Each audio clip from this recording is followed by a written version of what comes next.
अस्सलामुअलैकुम रहमतुल्लाहि व बरकातुहू। हिंदू मुस्लिम सिख ईसाई दलित सारे लोगों को मेरा सलाम और आदाब। मैं Syed Waseem, president of Shield humanitarian NGO, आप लोगों के सामने आईना बताने आया हूँ।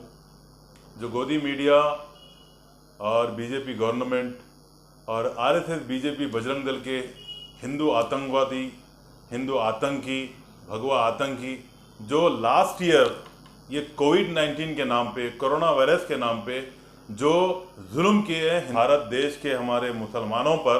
देखिए जिस तरीके से यही 2020 का जो अप्रैल था और आज 2021 का अप्रैल का महीना चल रहा है और केस हिंदुस्तान में पूरे भारत देश में हमारे पास 2 लाख के ऊपर पर डे निकल रहे हैं।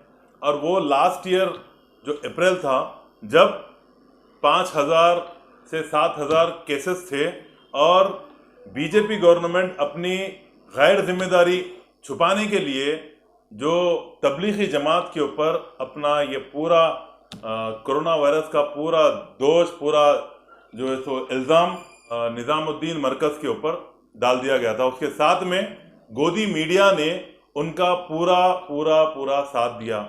ये अर्नब गोस्वामी जो रिपब्लिक टीवी का एंकर है, वो किस तरीके से तबलीगी जमात के ऊपर अपने वीडियो पे अपनी TRP के लिए कैसी न्यूज़ चलाई थी और हमारे भारत देश के हिंदू मुसलमान भाइयों के बीच में किस तरीके से जहर घोला था। आप ये वीडियो देखिए।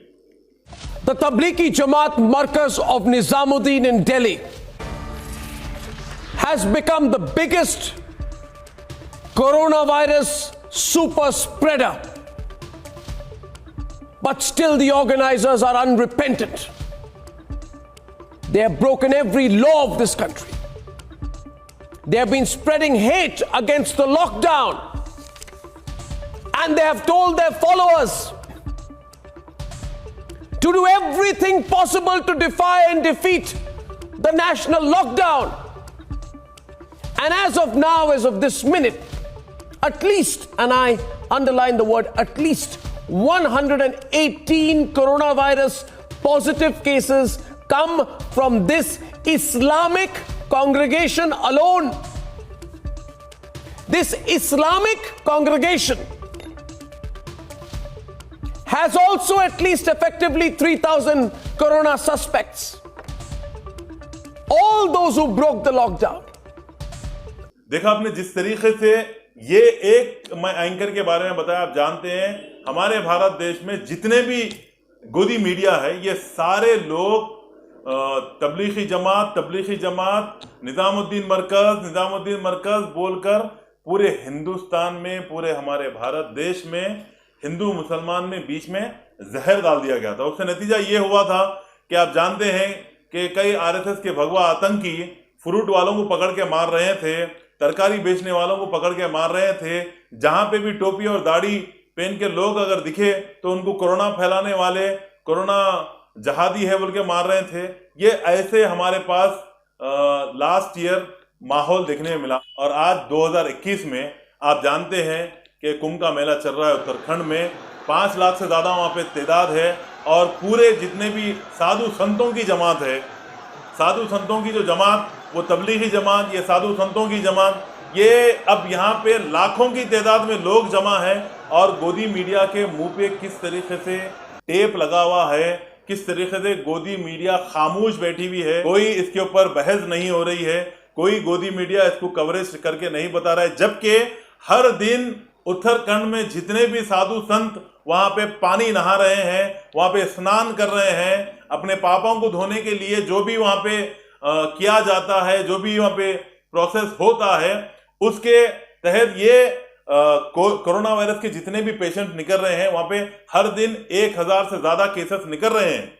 लेकिन फिर भी किसी का क्वारंटाइन नहीं हुआ और ना ही कोई उनको हिंदू संत जहादी बोल के बता रहा है और ना ही कोई हिंदुस्तान का कोरोना वायरस फैलाने की वजह उनको बता रहा है, ना कोई भी चैनल पे ये चल रहा है। तो ये वीडियोस बताने के ज़रूरत ये है, हमारे इस भारत देश में हम जो हिंदू मुसलमान मिल के रहते हैं और गंगा जमुना तहजीब जो हमारे पास है, उसको खराब करने के लिए जिस तरीके से बीजेपी, आरएसएस, बजरंग दल और उसके साथ में इनके ये गोदी मीडिया ने जो काम किया था, उसको लेकर भारत देश के जितने भी हिंदू हमारे भाई हैं, उन लोगों के दिल में भी एक सोच, एक फिक्र और शक ये पैदा हो गया था कि मुसलमानी भारत देश में कोरोना वायरस को फैलाने की वजह थी। आप लोग जानते हैं ये बात, क्योंकि दाढ़ी और टोपी को देखकर सारे लोग यही समझते थे कि इनके तरफ से कोरोना वायरस फैला। अब ये बताइए, जबकि भारत देश में इतने लाखों की तादाद में केस निकल रहे हैं, यूपी में हॉस्पिटल खाली नहीं है, गुजरात में हॉस्पिटल खाली नहीं है, हॉस्पिटल को तो छोड़िए, शमशान में जलाने के लिए लोग कतार में ठहरे हुए, लाइन में ठहरे हुए, क्यों मेंटेन कर रहे हैं, हॉस्पिटल में लाशों के अंबार पड़े हुए हैं। एक एक दिन में यूपी में 25,000 से ज्यादा केसेस निकल रहे हैं। गुजरात का हाल बुरा है, आप स्क्रीन पे देख सकते हैं एक के बाद एक फोटो। और हमारे भारत देश में एक दिन में 2 लाख से ज्यादा केसेस निकल रहे हैं, फिर भी यहाँ पे ना कुंभ के मेले के ऊपर पाबंदी लगाई गई है, ना कुंभ के मेले से किसी को अरेस्ट किया गया है। वो लास्ट टाइम 2020 अप्रैल में जमातियों के नाम पे, मरकज के नाम पे पुलिस मरकज पे रेड मारी, मरकज को सील कर दी थी और वहां से तकरीबन 1200 से ज्यादा लोगों को अपनी हिरासत में लिया था। और कई लोगों के ऊपर केसेस दर्ज किए गए थे। कई फॉरेनर्स जो जमात में आए थे, जो भी फंक्शन वहाँ पे रिलीजन फंक्शन था, उस फंक्शन में पार्टिसिपेट करे थे, उन लोगों के ऊपर केसेस बुक करे थे। और यही 2021 का अप्रैल है और उत्तराखंड में लाखों लोग हैं और कोरोना वायरस तबाही मचा रहा है हमारे देश में, और किसी के ऊपर ना केस बुक है और ना ही कोई क्वारंटाइन की बात कर रहा है और ना ही कोई इनको जहादी बोल रहा है और ना ही कोई इनको कोरोना वायरस फैलाने की वजह बता रहा है। तो ये जो दोरंगी है और जो इस्लामिक फोबिया जो हमारे सामने आके हिंदुस्तान के हिंदू मुसलमान लोगों के बीच में जो जहर घोल रहा है, हम उसके किस तरीके से शिकार हो रहे हैं, होते रहे हैं और एक दूसरे के दिलों में नफरत आ रही है।